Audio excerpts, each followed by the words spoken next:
Argentina sabemos que es una tierra de grandes oportunidades, pero también de grandes paradojas. Que uno de los sectores más dinámicos, que genera empleo, genera producción, genera riqueza, genera también divisas, es el sector agropecuario. Y, paradójicamente, y aquí está la paradoja, es uno de los sectores los que tienen más vaivenes en cuanto a regulaciones, en cuanto a cómo es el vínculo de las políticas públicas para tratar de favorecer y muchas veces desfavorecer al sector. Hoy vamos a conversar con dos de los empresarios que más conocen no solo del sector, sino también de los vaivenes que han tenido en las últimas décadas la relación entre políticas públicas y el sector agropecuario. Y vamos a charlar entonces con Jackie Gear, ¿qué tal? ¿Cómo te va? Muy bien. Y también con Roberto Curcija, ¿qué Hola, tal? ¿qué tal? Que son los presidentes de las empresas que llevan aparte los nombres de sus familias, Gear Sociedad Anónima y Curcija Sociedad Anónima. Y la primera pregunta que les voy a hacer es, ¿en qué momento las empresas que ustedes dirigen tuvieron mejor posicionamiento, mejor vínculo o estuvieron más favorecidas con las políticas públicas? Mira, yo diría, digamos, yo creo que acá hay que aspirar a lo neutral. O sea, yo me encanta si un gobierno es neutral, no que me favorezca, pero que no me perjudique. O sea, yo creo que hemos tenido a lo largo, la empresa nuestra, como por ahí vos sabés, ya cumple los 100 años, eso ha vivido todos los vaivenes habidos y por haber, políticas liberales, estatistas, de todos lados. Entonces, que en la Argentina una empresa llegue a los 100 años es casi un milagro. O sea, tiene que darse una serie de coincidencias, de secuencias, que haya 3 generaciones que le interese el tema. Ahora, que hubo momentos más difíciles que otros, sin ninguna duda. Yo creo que Roberto en eso también tiene experiencia y te puede decir cuál fue la época peor para él. Y después yo te digo la mía. ¿Cuál fue, Roberto, la peor época que vos recordás respecto de un poco lo que decía Jackie, ¿no? Digo, muchas veces lo que necesitas es que el Estado deje trabajar a los empresarios. Bueno, si me remonto, vamos a decir, no solamente en mi actividad como presidente de la empresa, sino que hacia mi padre, tuvo que dejar de operar, ¿no es cierto?, en el negocio porque se había hecho cargo el Estado. ¿En qué año fue eso? Y Contanos. eso, en la época del IAPI, eso fue, no me recuerdo bien, pero... Sí, pone 46, 55. Ahí más o tuvieron menos. que dejar porque el Estado había monopolizado todas las exportaciones y tuvo que dejar el negocio. Se puso una fábrica de bulones para vender a los ferrocarriles, porque bueno, para seguir en la actividad siempre fue comerciante. Y yo me recuerdo de chico esa dificultad. ¿Y qué recordás que decía tu papá en ese momento? Bueno, mi padre le dio mucha pena. Nosotros venimos de familia de agricultores en Croacia, ¿no? Somos croatas. Y dejar una actividad, digamos, para entrar, vamos a decir, en el negocio de la industria. De la industria metalúrgica, además. Sí, aparte, viste, no estaba acostumbrado, siempre me decía, a esas facturaciones, ¿no? Pero bueno, felizmente esa época pasó y después seguimos, vamos a decir, el negocio de... Jackie, ¿vos recordás también algún momento en que tuvieron que cambiar el tipo de operaciones por algún tipo de acción que había tomado el Estado respecto al sector? Sí, digamos, hablando de la vieja firma, ¿no es cierto? Si dijimos 100 años, esta firma que antes se llamaba Gear Boraghi fue importante en la década del 30 y del 40, era una copiadora del norte de Buenos Aires, Salto, Rojas, la zona. Y justamente en el periodo ese del IAPI, los elevadores que tenían fueron pasando a las cooperativas, pues se dio mucho impulso a las cooperativas. Y por ejemplo, el elevador que teníamos en Salto terminó siendo de la cooperativa de Salto, el que teníamos en otra estación llamada Unter, de Federación Agraria, y así fueron agricultores federados. ¿Pero qué fue? ¿Tipo expropiación? No, tipo... te hacían un poco la vida más difícil, porque en esa época los camiones no llegaban al puerto. Ese es un dato interesante. El cereal llegaba a los puertos únicamente por ferrocarril. El camión tiraba de la chacra a la estación. Entonces, los acopiadores, que era el origen de la firma esta, tenían que tener instalaciones en las plantas de ferrocarril. Entonces ahí se recibía el cereal, se cargaba por ferrocarril. Si vos no eras del palo y no te proveían vagones, te dejaban un poquito fuera de carrera porque, como diría Diego, te cortaban las piernas, entonces no podías operar. Entonces, pasando los años, cuando yo me recibo de ingeniero agrónomo y trabajo primero como agrónomo, pero en el año 63 empezamos de vuelta a hacer instalaciones, porque no había nada. En ese momento la firma tenía una agencia de autos y una estación de servicio. Entonces empezamos de vuelta, 2 hilitos, 4 hilitos, 5 hilitos, y empezamos a crecer. Hoy tenemos 100.000 toneladas de almacenaje, más una serie de cosas más. Pero otro periodo similar, ya que estamos al que estoy diciendo del IAPI, fue el periodo 73-76. En el 73-76 fue monopolio absoluto del Estado. En ese momento el único comprador era la Junta Nacional de Granos, porque también ahí quiero rescatar, a mí me tocó ser director de la Junta de Granos, del último periodo de la Junta, que fue en la época de Menem, 89, 90, 91. Y yo no soy un crítico absoluto de la Junta de Granos, sino creo que los organismos dependen cómo estén manejados. Es lo mismo si me decís Banco Nación, aduana. Entonces, la Junta tenía una función que nosotros la cumplimos, que en ese momento fue de privatizar elevadores, pero no estábamos de acuerdo en lo que sucedió en 73-76, que era el único comprador. Y yo tenía, si permitís una pequeña anécdota, a mí me tocó una oportunidad, una entrevista con Horacio Giberti, que era el secretario de Agricultura, o sea, Gelbar, ministro de Economía, D'Adamo, el subsecretario, Horacio Giberti, que era un economista muy reconocido en el ambiente agrario, y tuvimos una entrevista y en esa oportunidad le digo, ingeniero, ¿cómo es el tema del precio único? El precio sostén. Dice, no es sostén, es único. ¿Y quién lo determina? A nosotros. ¿Y en base a qué? A costo determinado por nosotros. Y el precio, a veces la gente se queja de la retención. El precio que recibió el productor en el periodo 73-76 no fue más del 40% del valor FOB de los granos. O sea, por ahí nos volvemos locos del 10%, del 12%, no. La diferencia entre el precio FOB y lo que recibía el productor era el 60%, recibía el 40%. O sea que... Mira, eso es historia viva, digo, que estás contando, y también refleja un poco cuáles fueron las intencionalidades o cómo fueron los manejos. Eso que decías vos, hay instituciones que tal vez pueden ser útiles, pero el tema es cómo son los manejos. Exacto. Y este afán siempre de los gobiernos de donde ven que crece la actividad, tratar de meterse para obtener un beneficio económico. Pero observan que hubo también momentos en que el Estado intentó favorecer al sector, impulsarlo, o eso es más parte de lo que hizo cada empresa con su resiliencia, con su reinversión. Yo creo que no. Me parece que cada empresa, ¿no es cierto?, buscó, vamos a decir, la forma de expandirse. Obviamente, hoy día la tecnología ha mejorado mucho en el campo, ¿no es cierto? Antes el chacarero sembraba, hoy día no siembra el chacarero, sino que tienes que tener ingenieros agrónomos, tienes que tener todo un equipo, ¿no es cierto? No es es una industria y bueno, los volúmenes es lo que está reflejando, ¿no es cierto?, las producciones. Evidentemente, no hay duda, la Argentina la salvó la soja, y la soja, ¿de qué año, Jackie? Sí, la expansión fuerte fue el 90, más o menos. El 90. Pero eso habla un poquito de falta de planificación, digamos, una cuota de planificación estratégica por parte del Estado, para pensar qué hacer con la producción agropecuaria, cómo acompañar a los productores y a las empresas del sector?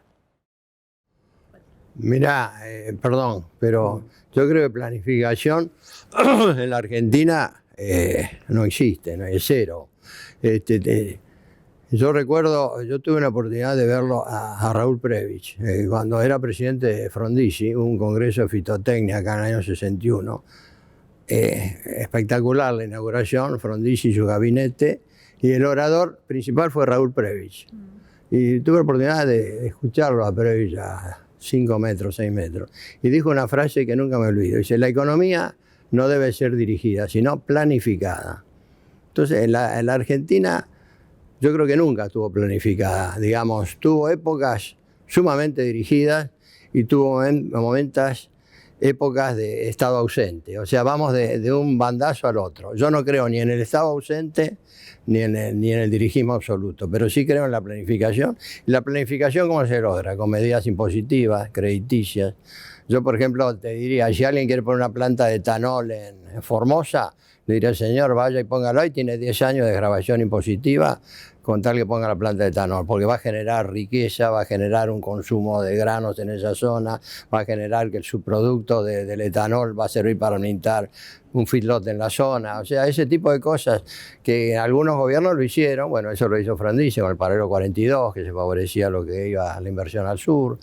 Digamos, si vos me preguntás qué gobierno favoreció a la Argentina, diría que Frondizi y el primer gobierno de Menem, para ponerte dos opiniones, si querés que te diga, que donde hubo una política general favorable al sector o al país. Roberto, ¿vos coincidís más o menos con esa mirada de que fueron esas las épocas en que pudieron trabajar más, te iba a decir, con menos presión, en cierto modo? Sí, más yo libremente? creo que la agricultura, ¿no es cierto?, que es una siembra a cielo abierto y riesgosa, por supuesto, ¿no? Siempre digo, bueno, ponemos la plata a la intemperie. Yo lo que creo que los gobiernos nos tienen que dejar trabajar tranquilos, no tener ningún tipo de presión, y así es como vamos a progresar.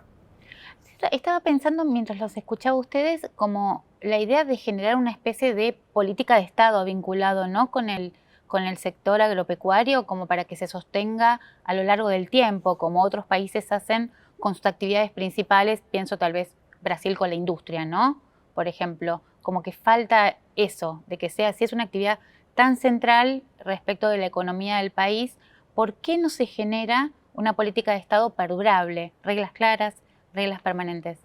Yo creo que en muchos casos es ceguera, en otros casos es ignorancia, en otro caso es resentimiento al sector.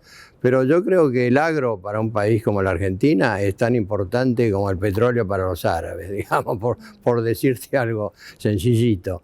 O sea, las condiciones excepcionales que tiene Argentina para producir,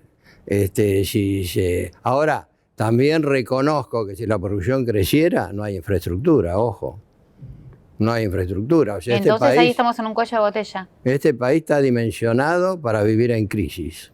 O sea, si la crisis terminara, no hay rutas donde andar, no hay restaurantes donde ir a comer, no hay hoteles donde ir a parar, porque en plena crisis, si vos andás por el interior, las rutas no dan más.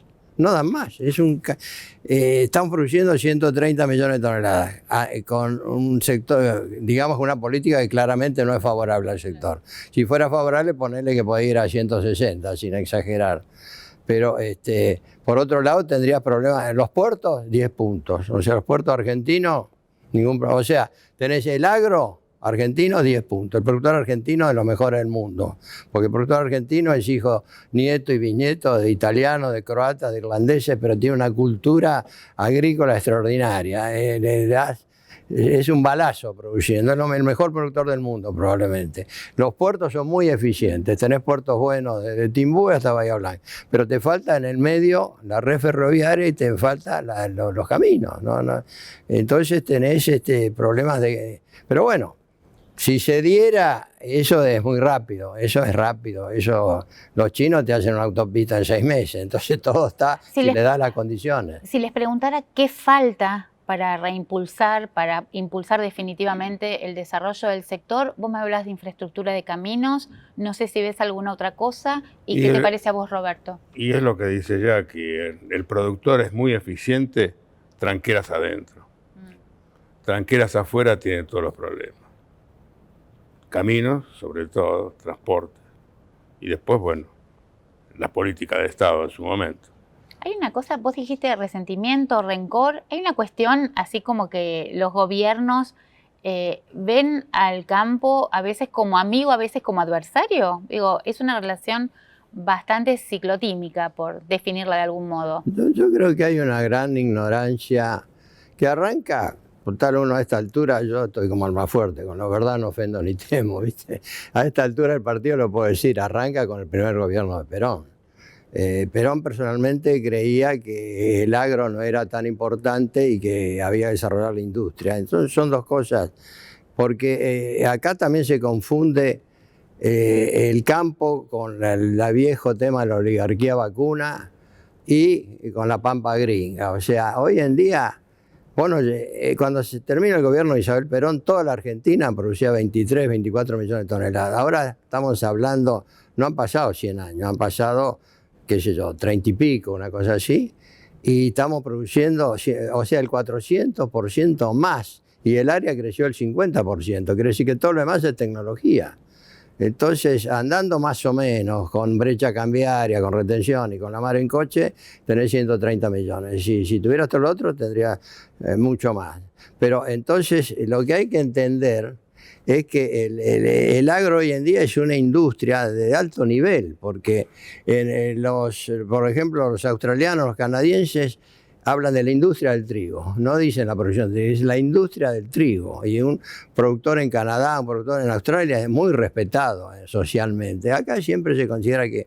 Entonces yo creo que hay una imagen antigua de la época de Lisandro de la Torre, del pacto Roca-Runciman, de la oligarquía vacuna, que sé yo, que ha quedado enquistada. Y hay mucha gente que no sale de la General Paz y no sabe cuál es el trabajo que se está haciendo en el interior y lo bien que se hace y el esfuerzo, sobre todo los contratistas rurales que se arriesgan la vida a todas las campañas. Hay tipos que arriesgan todo lo que tienen de una campaña a la otra. Siembran 1000 hectáreas y si les va mal pierden $500.000. Y si le pierden $500.000, los bancos lo entran a mirar ya con cara fea y todo lo que le palmeaban el lomo, cuando el tipo trastabilló un poquito le piden la quiebra. Entonces... es difícil producir, pero también hay que cambiar esa imagen, que la gente de la capital y del Gran Buenos Aires entienda lo que es la Argentina, de Córdoba, San Luis. Vos andás por el interior, este año es fantástico los lotes de producción que había de soja en Córdoba, en todos esos lugares en el norte de la Argentina, que antes no se sembraba nada, era un desastre, ¿no? Entonces la Argentina ha evolucionado mucho, ha cambiado mucho, pese a todas las políticas erróneas que sabemos que han existido y que siguen existiendo. Un punto que mencionaron es también la innovación, la tecnología. ¿Eso llevó a mejorar la producción y también a diversificarla o son dos caminos distintos? No, yo creo que la tecnología mejoró mucho la producción, principalmente, vamos a decir, en los rubros maíz, soja, bueno, ahora el trigo con el nuevo HB4. Hoy día estamos casi a la par en producciones en Estados Unidos o en Europa, ¿no es cierto? Incluso más, en soja ya estamos casi igual a Estados Unidos. Yo les quiero pedir a ver si a lo largo de todos estos años que están en la actividad, un hecho significativo, positivo o negativo que los haya hecho plantearse como un quiebre, decir, sigo, no sigo, esto está bien, esto está mal. ¿Dónde ubicarían esa bisagra en la actividad? Y la incertidumbre. Eso es lo peor. Que si no sabes, viste, bueno, información tenemos permanente, ¿no es cierto? Y eso es lo que nos... pero la incertidumbre, eso es lo peor que le puede pasar, vamos a decir, al que comercia y al que produce. ¿Jackie? Yo, Creo que tiene como para decirme 12 cosas juntas. no, yo siempre recuerdo un momento de quiebre para la exportación argentina y para varios exportadores argentinos fue el famoso embargo cerealero de enero del 80. Eso fue un hecho para mí histórico, porque para poner la cosa en contexto, el cereal argentino, sobre todo los granos forrajeros, pues, maíz, sorgo, soja, como oleaginosa, se venden en primas contra Chicago. O sea, el mercado de referencia del mundo es Chicago. Así como en petróleo es Londres o en oro, que sé yo, es Chicago. Y en aquel año, enero, yo lo recuerdo muy bien porque casi nos cuesta la vida, enero del 80, Rusia invade Afganistán. Y Estados Unidos, Rusia era muy dependiente. Eso demuestra también lo que significa un cambio de sistema. Rusia en el comunismo era un gran importador de granos. Y después, cuando cae el muro, pasa a ser el primer exportador de trigo al mundo. Con la misma tierra, los mismos productores, pasó. Pero en ese momento dependía. Y entonces Estados Unidos, dentro de la guerra fría que tenían entre ellos, toma dos medidas. Una es no ir a los Juegos Olímpicos a Moscú, que es la primera vez que Estados Unidos no participa en los Juegos Olímpicos. Y segundo, decide no venderle granos a la Unión Soviética. Decreta lo que se llamó el embargo cerealero. A lo cual se adhirió Canadá, Australia, o sea, los países amigos se adhirieron. La Argentina no, contra todos los pronósticos. Argentina, presidida por Videla y ministro de Economía Martínez de Oz, que supuestamente alguien que mira la cosa a lo lejos diría serían pro-yanquis, por decir algo, no se adhiere. Entonces los rusos dicen, ¿dónde hay grano? En la Argentina. Ah, muy bien, vamos. Por supuesto, para el mercado ruso, que era inmenso, chupó casi todo el saldo exportable que tenía Argentina. Entonces, al retirarse de Estados Unidos, el mercado americano bajaba todos los días un límite, bajaba todos los días. Y las primas del argentino subían. Entonces, lo que estaba vendido, por decir algo, en primas 20 over mayo del 80, pasó a valer 120 over, 120, 100 puntos son $34. Y no, casi 40, $39. Y a su vez la base sobre la cual se fijaba el precio bajó otro tanto. Entonces se produjo un desfasaje que significó la caída de... Porque las grandes empresas multinacionales, por supuesto, zafaron porque, en primer lugar, se arbitraron, cargaron de otros orígenes, y segundo, el gobierno americano en alguna medida las compensó porque era un daño imprevisto. Así como ahora se llama la renta inesperada, este fue un daño inesperado. Y entonces las primas bajaron y entonces, por ejemplo, Sacetru, que era el número 1 exportador de Argentina, desapareció, y como él varias empresas más. Y nosotros particularmente teníamos una posición en Chicago de maíz y sorgo, que nos significó un desastre. Pero bueno, fue como un torpedo en la línea de flotación. Y a reacomodarse otra vez. Acomodamos y seguimos trabajando, pero fue un golpe. La época de Carter. El presidente Jimmy Carter. Sí, pero Carter también, no sé si coincidís conmigo, pero creo que la cosecha no era muy buena y justificó un poco eso. Aprovechó, ¿no? Lo aprovechó. Sí, pero un desfasaje fuera de lo previsto, porque de hecho, antes de eso y después de eso se siguieron vendiendo los cereales en prima contra Chicago. Hoy, si vendés maíz argentino, lo vendés a tanto versus Chicago. O sea, fue una cosa totalmente que pasó en ese momento. Un poco la guerra de este año de Ucrania, la invasión de Rusia a Ucrania. Un poco las historias de las empresas del agro argentina que se entroncan con la economía mundial y también un poco con las políticas económicas que fueron llevando adelante los gobiernos en Argentina, tan erráticas, tan cambiantes, y aún así con empresas resilientes que siguen creciendo. Jackie Gear y Roberto Curcija nos dieron hoy ejemplo de eso. Muchas gracias.